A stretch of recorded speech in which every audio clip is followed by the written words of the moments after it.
Hello everyone, मैं हूँ CA Chetna, host of this course. आज के सेशन में हम डिस्कस करने वाले हैं उन सेक्शंस को जो यूज़ होंगे आपकी इनकम टैक्स रिटर्न को फाइल करने के लिए। जब भी आप अपना आईटीआर फाइलिंग का फॉर्म खोलेंगे तो उसमें कुछ सेक्शंस ऐसे हैं जो आपको पता होने चाहिए जब भी आप अपनी इनकम टैक्स की रिटर्न को फाइल करने जा रहे हैं, क्योंकि उन सेक्शंस के आगे आपको टिक मार्क करना होता है कि आप कौन से सेक्शन के अंदर अपनी रिटर्न फाइल कर रहे हैं या फिर आप कौन सा सेक्शन अपना अवेल करने जा रहे हैं। तो उन सेक्शंस का ब्रीफ आपको पता होना बहुत ज़रूरी है रिटर्न फाइलिंग से पहले।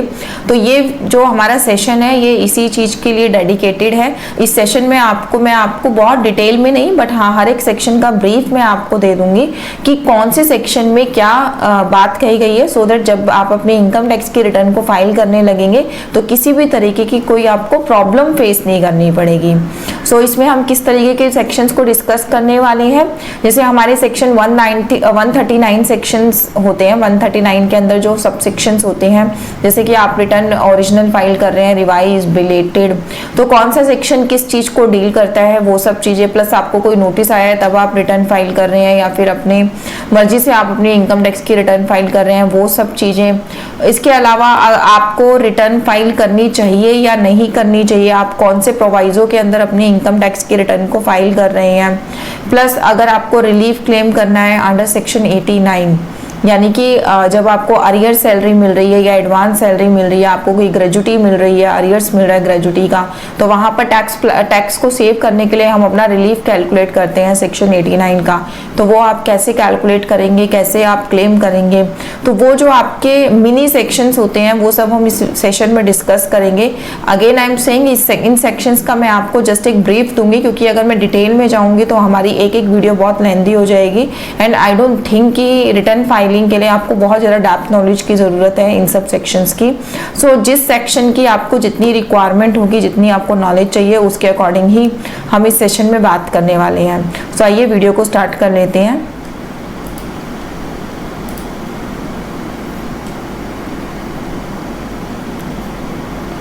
जो हमारा सबसे पहला सेक्शन है जो हम डिस्कस करेंगे, that is section 139, 1, 4, 5 and 1192P। जब आप अपना इनकम टैक्स रिटर्न फाइलिंग का फॉर्म ओपन करेंगे तो उसमें जो सबसे पहले सेक्शंस की सीरीज होती है वो यही सीरीज होती है। वो आपसे पूछता है कि आप इनकम टैक्स की रिटर्न किस सेक्शन के अंदर अपनी फाइल करने जा रहे हैं, 139 1 में, 4 में, 5 में या 1192B में। तो इसके लिए ये पता होना बहुत ज़रूरी है कि कौन सी सेक्शन में क्या बात कही गई है। तो जो आपका सेक्शन 139 1 है वो आपकी बात करता है कि आप इनकम टैक्स की रिटर्न को कब फाइल कर रहे हैं, आप ड्यू डेट से पहले फाइल कर रहे हैं या फिर आप ड्यू डेट के बाद फाइल कर रहे हैं। सेक्शन 139 1 में जो है ड्यू डेट्स बताई गई हैं कि इनकम टैक्स रिटर्न फाइलिंग की ड्यू डेट क्या होती है। सबसे पहले हम बात कर लेते हैं कि क्या ड्यू डेट होती है आपकी रिटर्न फाइलिंग की।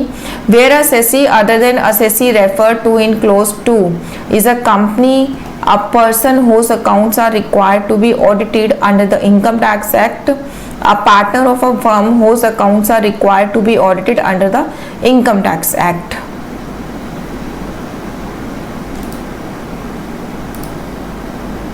ये कह रहे हैं कि अगर आप एक कंपनी है, एक पर्सन है, ठीक है, जिसकी ऑडिट होती है, और अगर आप एक फर्म है जिनकी ऑडिट होती है, तो आपकी इनकम टैक्स रिटर्न फाइलिंग की जो लास्ट डेट है वो है 31 October of the assessment year. Assessment year का मतलब आई थिंक आपको पता होना चाहिए।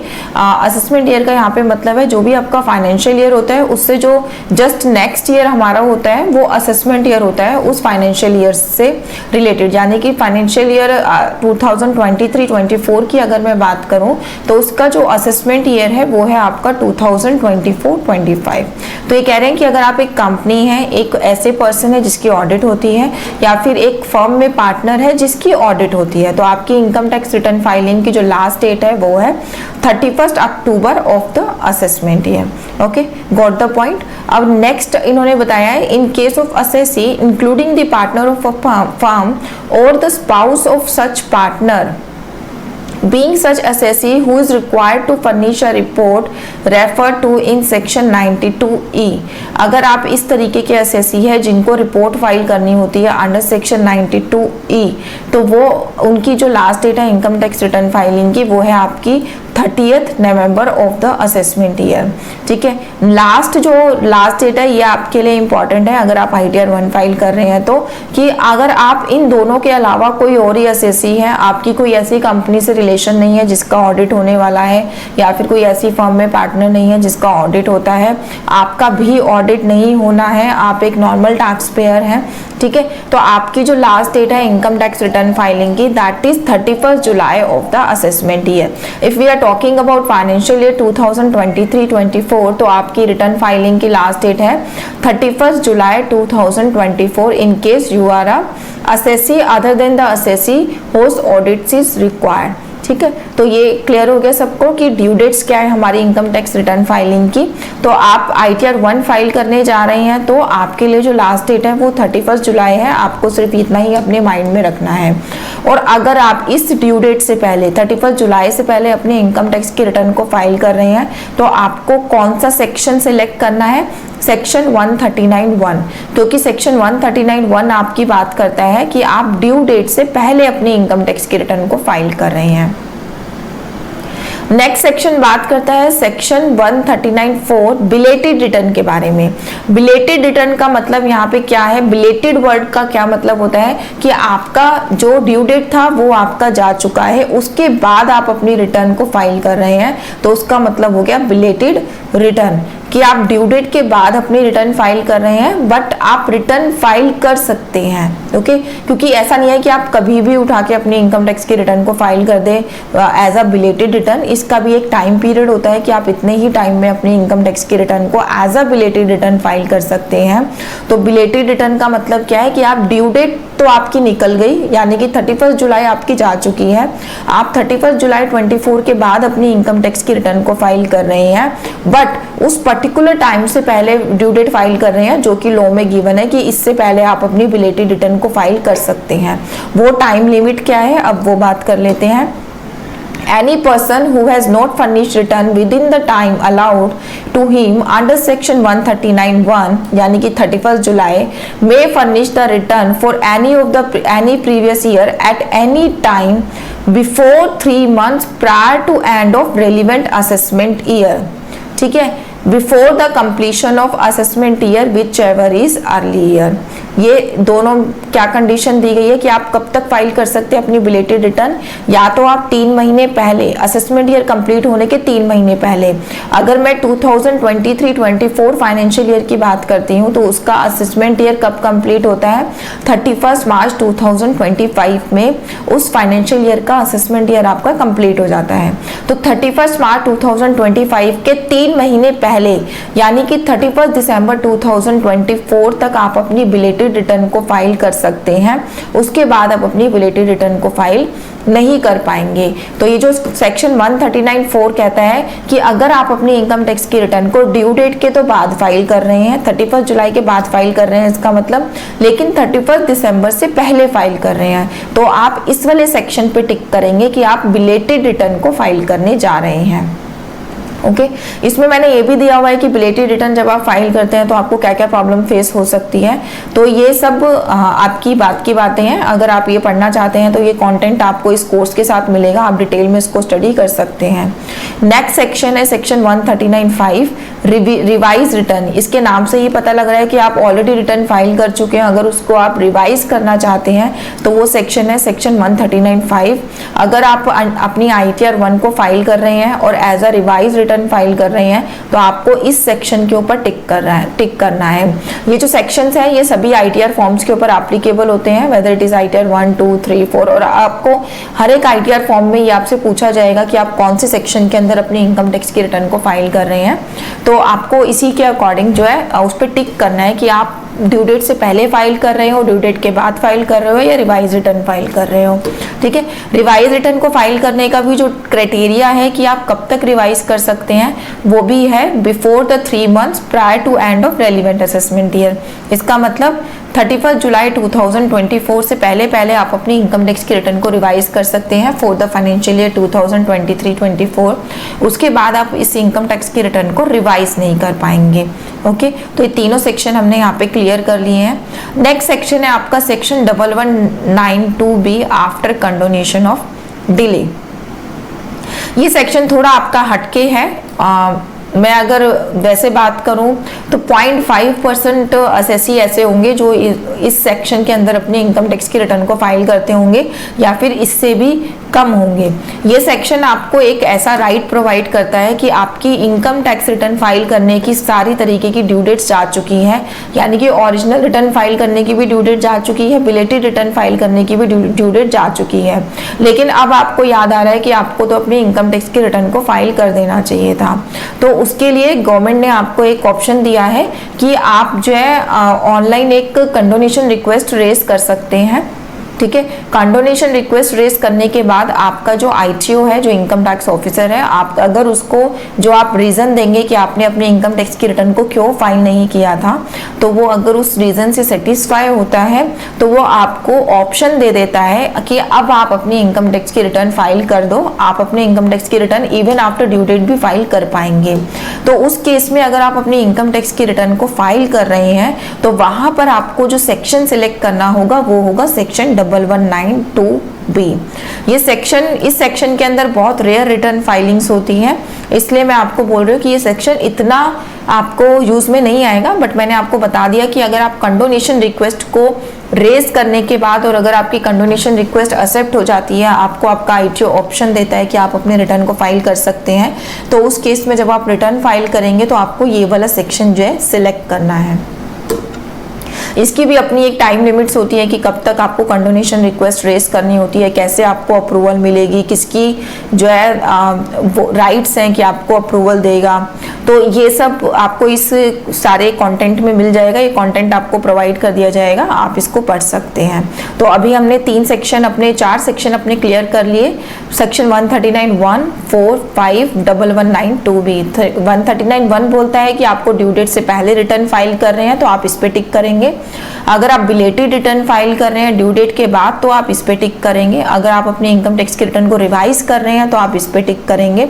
और अगर आप कंडोनेशन रिक्वेस्ट के बाद अपनी इनकम टैक्स की रिटर्न को फाइल करने जा रहे हैं तो आपको सिलेक्ट करना है सेक्शन 1192B। ओके, अब हम नेक्स्ट सेक्शंस की बात करते हैं।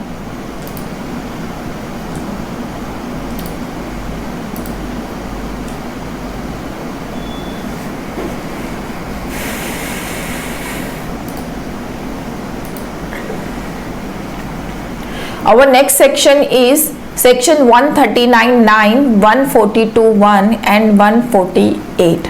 ये सेक्शन आपके किसके बारे में बात करते हैं कि आपने अपनी इनकम टैक्स की रिटर्न को फाइल नहीं किया था, आपके पास नोटिस आया है, आपको ये ऑप्शन दिया गया है कि अगर आप उस नोटिस के रिप्लाई में रिटर्न फाइल करना चाहते हैं तो आप कर सकते हैं। तो वो सेक्शन होते हैं सेक्शन 139(9), 142(1) एंड सेक्शन 148। सबसे पहले बात करेंगे हम सेक्शन 139(9) की। सेक्शन 139(9) जो है आपका डिफेक्टिव रिटर्न में डील करता है। ओके, इसका मैं एक आपको बेस बता देती हूँ। अभी मैंने आपको बताया कि आपकी इनकम टैक्स की रिटर्न को आप कब तक रिवाइज कर सकते हैं, जो कि हमारा सेक्शन था सेक्शन 139।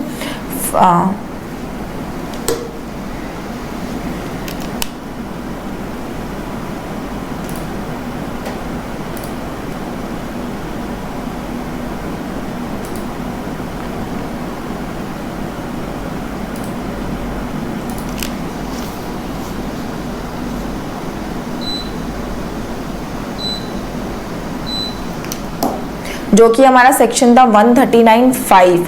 रिवाइज रिटर्न की जो टाइम लिमिट थी वो थी आपकी 31 दिसंबर से पहले पहले आप अपनी इनकम टैक्स की रिटर्न को रिवाइज कर सकते हैं। बट मान लीजिए आपकी रिटर्न में कोई इस तरीके का डिफेक्ट हो जाता है, इस तरीके की गलती हो जाती है जो आपको 31 दिसंबर के बाद पता लगती है, तो अब आप उस रिटर्न को रिवाइज तो कर नहीं सकते, बट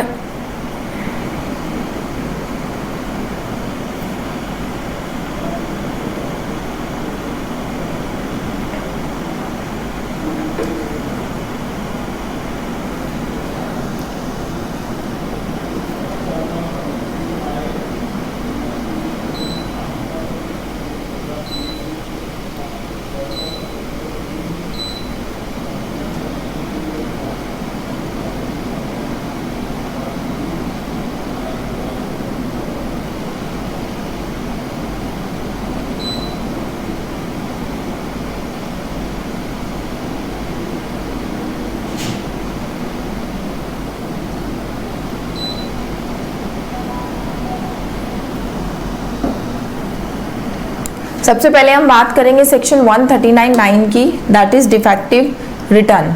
डिफेक्टिव रिटर्न आपकी क्या होती है? Defective return is the return of income which is rejected by income tax department due to certain defect. After the defect being identified by the department, a notice under section 139(9) is issued to the assessee। Defective return आपकी कब होती है? मान लीजिए आपने income tax की return को अभी फाइल किया था और आपकी रिटर्न प्रोसेस भी हो गई डिपार्टमेंट की तरफ से। प्रोसेस होने पर कुछ इस तरीके के डिफेक्ट हैं, वो अपरेंटली अगर आपकी रिटर्न में पता लग रहे हैं, जैसे कि 26 ईयर्स में आपका टीडीएस कुछ और नजर आ रहा है, आपने अपनी रिटर्न फाइल करते समय कुछ और टीडीएस को क्लेम किया है, या फिर जो इनकम 26 ईयर्स में नजर आ रही है आपने उतनी इनकम जो है नहीं दिखाई, या फिर समटाइम्स होता है कि सॉफ्टवेयर के एरर की वजह से आप कोई सॉफ्टवेयर के थ्रू रिटर्न फाइल कर रहे हैं, आपने गलती से नील की रिटर्न को फाइल कर दिया जबकि उसमें कोई डाटा होना चाहिए था, ठीक है। या फिर जो है आपने टाइप ऑफ जो आईटीआर सिलेक्ट किया है वो आपने गलत सिलेक्ट कर लिया, आपका जो नेम है और जो पैन का डाटाबेस है वो आपस में मैच नहीं कर रहा। तो इस तरीके की जो क्लैरिकल मिस्टेक होती है या फिर कोई माइनर मिस्टेक्स अगर होती हैं तो उस केस में आपकी जो रिटर्न है वो डिफेक्टिव रिटर्न काउंट होती है।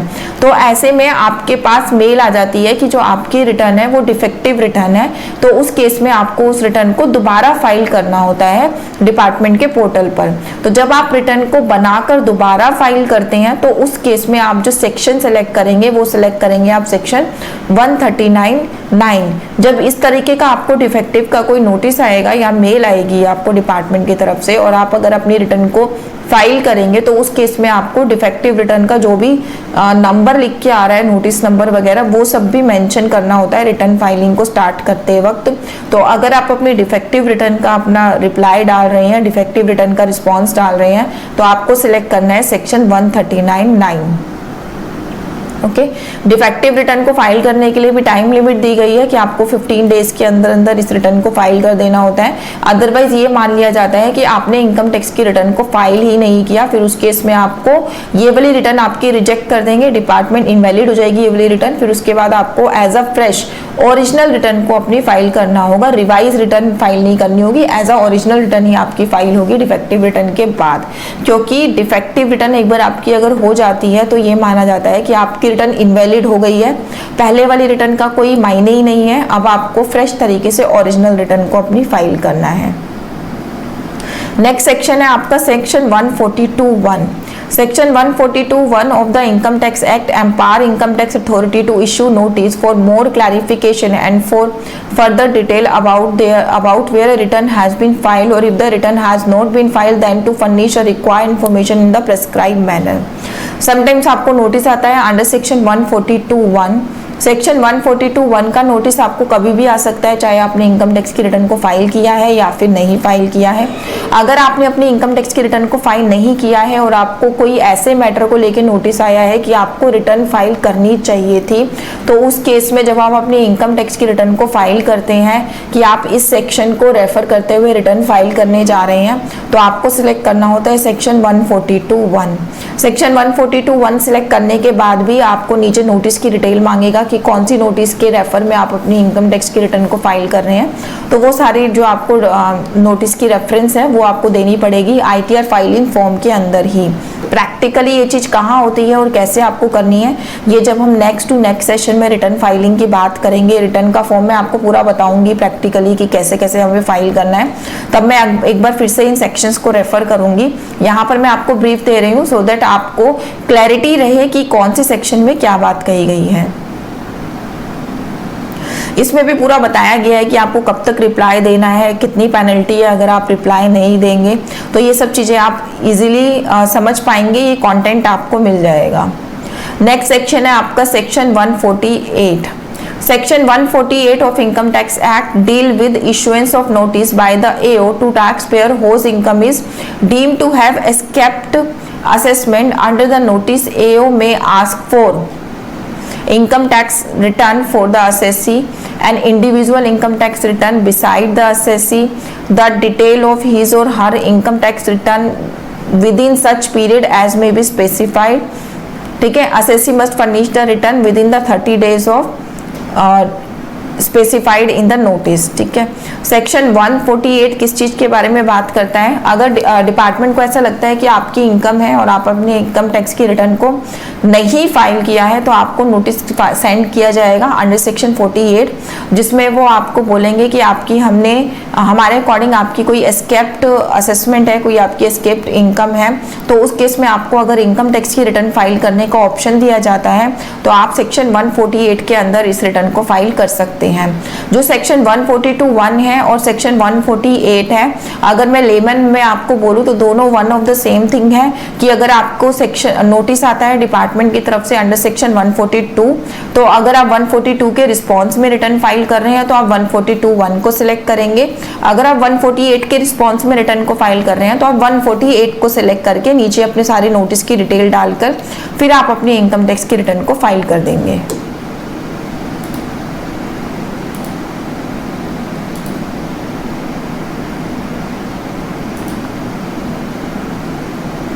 नेक्स्ट सेक्शन है हमारा mandatory filing of return 7th proviso of section 139।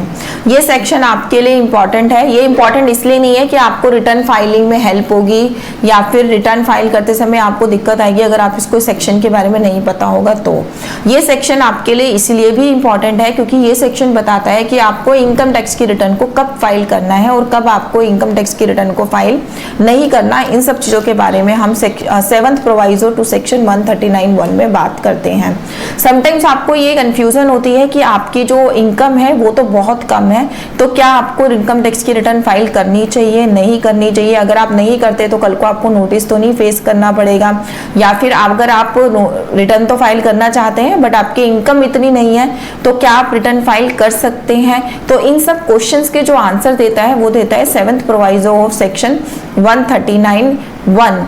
Section 139(1) हम ऑलरेडी डिस्कस कर चुके हैं। सबसे पहला जो हमने सेक्शन इस सेशन के अंदर डिस्कस किया था वो था सेक्शन 139(1), जिसमें ड्यू डेट्स दी गई थी कि इस ड्यू डेट से पहले पहले आपको इनकम टैक्स की रिटर्न को फाइल कर देना है। ओके, ड्यू डेट के साथ साथ सेक्शन 139(1) में एक बात और कही गई कि किसके लिए मैंडेटरी है इनकम टैक्स की रिटर्न फाइलिंग। तो ड्यू डेट्स तो हमने वहां कवर कर लिया था और मैंडेटरी फाइलिंग ऑफ रिटर्न हम यहाँ कवर कर रहे हैं।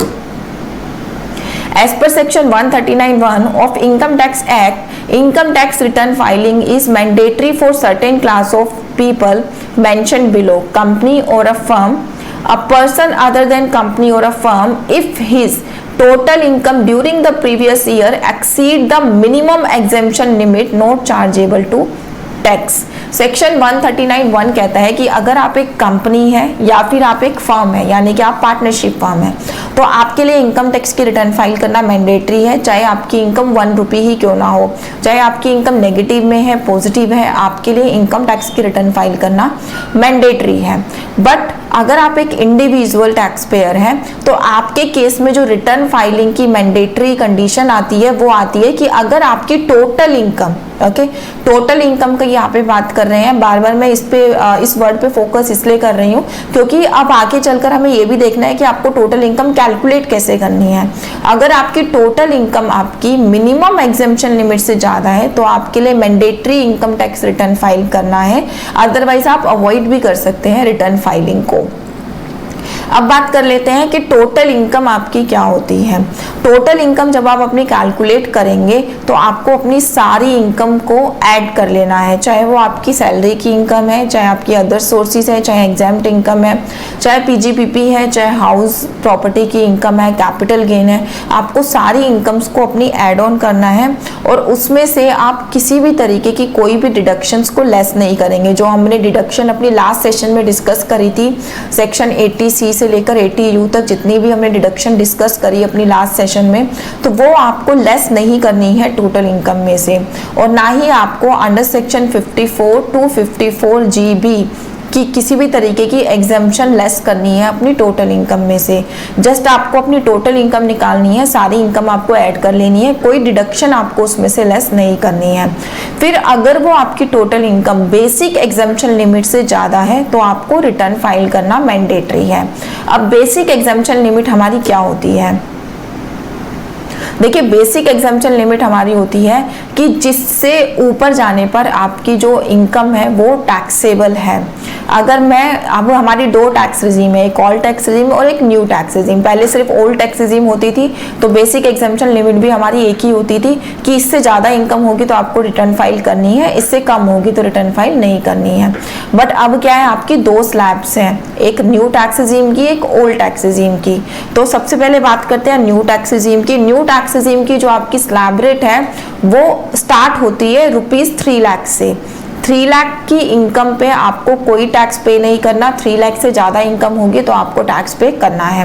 जो न्यू और ओल्ड टैक्स रिजीम की स्लैब रेट्स हैं, जो असेसमेंट ईयर 2024-25 के लिए एप्लीकेबल होंगी, अब उसके ऊपर भी ऑलरेडी हमने सेशन नंबर 2 में डिस्कस किया है। अगर अभी भी कोई कंफ्यूजन है तो आप उस वीडियो को दोबारा जाके देख सकते हैं। वहाँ पर मैंने आपको बताया था कि जो न्यू टैक्स रिजीम की स्लैब है वो 3 लाख रुपीज़ से स्टार्ट हो रही है। इसका मतलब 3 लाख से जैसी आपकी इनकम ज़्यादा होगी आपको रिटर्न फाइल करनी होगी। 3 लाख से कम है तो आपको रिटर्न फाइल नहीं करनी, आपके ऊपर कोई ऑब्लिगेशन नहीं है रिटर्न फाइल करने का। Okay, but old tax regime में जो आपकी स्लैब रेट है वो 2.5 लाख से शुरू हो जाती है अगर आपकी एज 60 ईयर्स से बिलो है, और अगर आप एक नॉन रेजिडेंट हैं तो भी। अगर आपकी एज 60 ईयर्स से ज़्यादा बट 80 के बीच में है तो आपकी जो ये एग्जाम्पशन लिमिट है वो 3 लाख से कम पे है, 3 लाख से ऊपर आपको टैक्स पे करना पड़ेगा। अगर आपकी जो एज है वो 80 ईयर्स से ज़्यादा है तो 5 लाख से ऊपर आपको टैक्स पे करना पड़ेगा। तो इसीलिए जो बेसिक एग्जाम्पशन लिमिट है ओल्ड टैक्स रिजीम में वो है आपकी एज ग्रुप के अकॉर्डिंग। अगर आपकी इनकम इन सब तीनों से ज़्यादा होगी तो आपको रिटर्न फाइल करनी है। बट अगर आपकी इनकम न्यू टैक्स रिजीम में आप अपनी रिटर्न फाइल कर रहे हैं तो सबके लिए एक ही लिमिट है 3 लाख रुपीज़ की। 3 लाख से ज़्यादा होगी तब टैक्स पे करना है, अदरवाइज नहीं पे करना।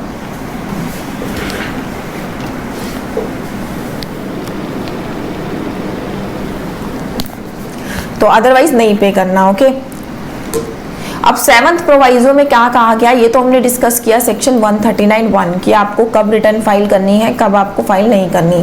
बट 7th प्रोवाइजो में कुछ कंडीशंस ऐसी दी गई कि अगर मान लीजिए आपकी इनकम कम है इस मिनिमम एग्जाम्पशन लिमिट से तो भी आपको इनकम टैक्स की रिटर्न को फाइल करना होगा अगर आप इन कंडीशंस में से कोई भी कंडीशन को फुलफिल करते हैं तो।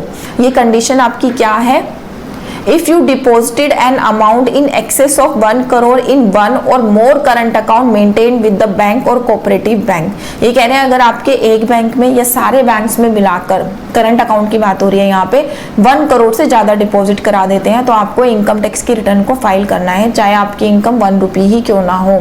यहाँ पे ये जो डिपॉजिट वर्ड यूज़ किया गया है, यहाँ पे हम कैश डिपॉजिट की बात नहीं कर रहे हैं। Any type of deposit, whether it is cash deposit, bank transfer, NEFT, IMPS, anything, आपके बैंक में अगर अमाउंट 1 करोड़ से ज़्यादा क्रेडिट होता है, सारे बैंक अकाउंट्स को इंक्लूड करने के बाद की ये बात कर रहे हैं हम, तो 1 करोड़ से ज़्यादा है तो रिटर्न फाइल करना आपके लिए मैंडेटरी है।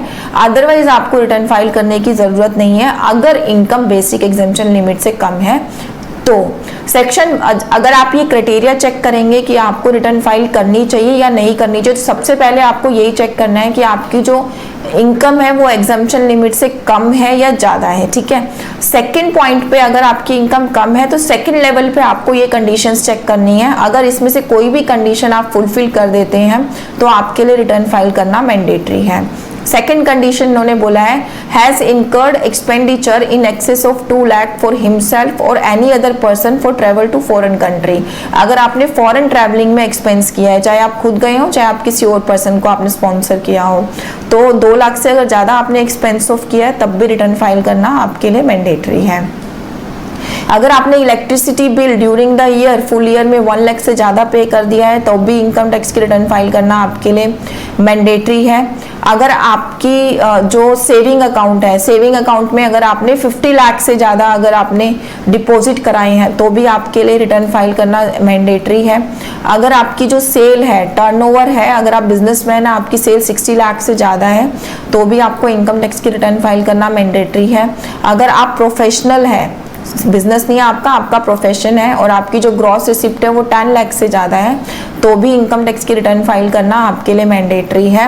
और जो ये थर्ड कंडीशन है ये इम्पॉर्टेंट कंडीशन है, अगर आपका TDS या TCS कट रहा है ड्यूरिंग द प्रीवियस ईयर, 25,000 या फिर 50,000 in case you are a senior citizen, ठीक है, तो उस केस में आपको रिटर्न फाइल करना मैंडेटरी है। इस केस मैंने इसको इंपॉर्टेंट इसलिए कहा क्योंकि जब आपका टीडीएस कट जाता है या टीसीएस कट जाता है तो माइंड में एक माइंडसेट होता है कि हमारा टीडीएस तो कट गया है तो अब हमें रिटर्न फाइल करने की ज़रूरत नहीं है। तो यहाँ पर जो है ये जो मैंडेटरी कंडीशन है ये अलग से डाल दी गई है कि अगर आपका टीडीएस या टीसीएस 25,000 से ज़्यादा कटा है ड्यूरिंग द प्रीवियस ईयर तो रिटर्न फाइल करना आपके लिए ज़रूरी है। अगर आप एक सीनियर सिटीजन हैं और ये अमाउंट 50,000 रुपीज़ है तो भी आपके लिए रिटर्न फाइल करना मैंडेटरी है। तो ये एक जनरल टर्म्स है, इन टर्म्स को पढ़कर आप ये पता लगा सकते हैं कि आपको अपनी इनकम टैक्स की रिटर्न फाइल करनी चाहिए या फिर नहीं करनी चाहिए। अगर मान लीजिए आपको रिटर्न फाइल करना मैंडेटरी नहीं है, तो यहाँ पे मैंडेटरी वर्ड इसलिए डाला गया है कि मैंडेटरी नहीं है तो इसका मतलब ये नहीं है कि आप रिटर्न भी फाइल नहीं कर सकते। अगर आपके ऊपर मैंडेटरी नहीं है, आपकी इनकम ज़्यादा नहीं है, कम ही इनकम है, फिर भी आप अपनी रिटर्न फाइल करना चाहते हैं तो आप अपनी रिटर्न को फाइल कर सकते हैं। प्रोसेस सेम है, नील की रिटर्न का भी या फिर कम इनकम है आपकी उसका भी प्रोसेस बिल्कुल सेम है रिटर्न फाइलिंग का। आप इसी प्रोसेस को फॉलो करके अपनी इनकम टैक्स की रिटर्न को इजीली फाइल कर सकते हैं।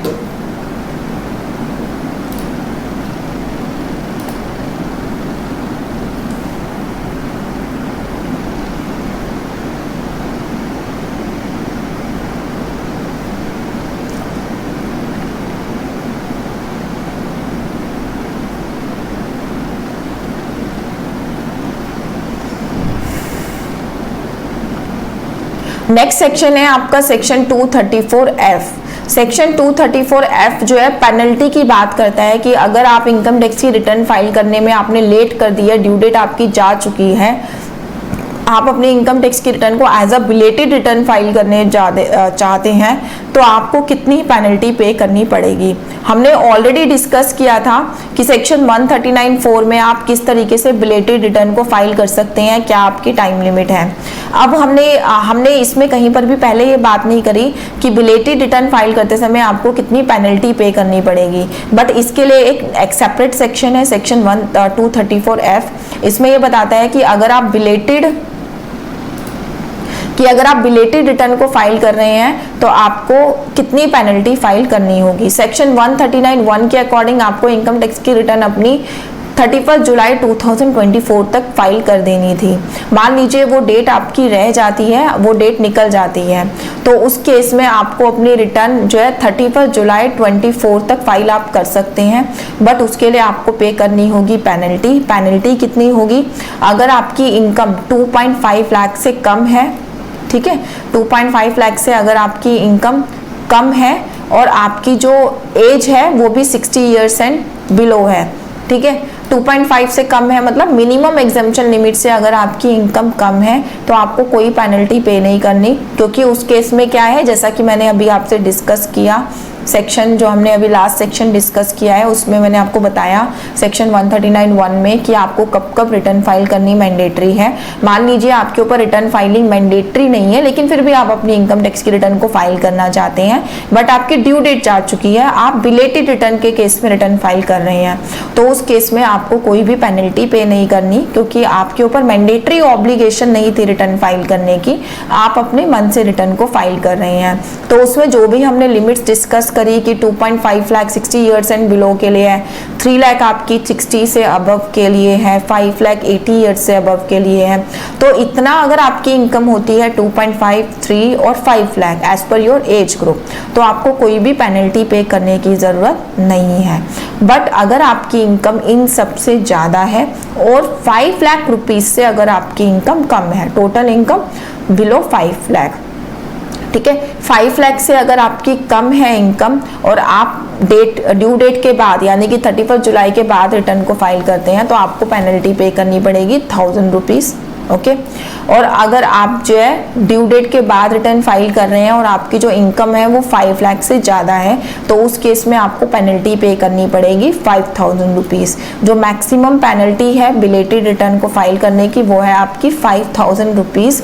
आपको मैक्सिमम 5000 रुपीज़ तक की पेनल्टी पे करनी पड़ सकती है, और अगर आपकी इनकम 5 लाख से कम है और 2.5 से ज़्यादा है तो आपको पेनल्टी पे करनी पड़ेगी 1000 रुपीज़, ओके।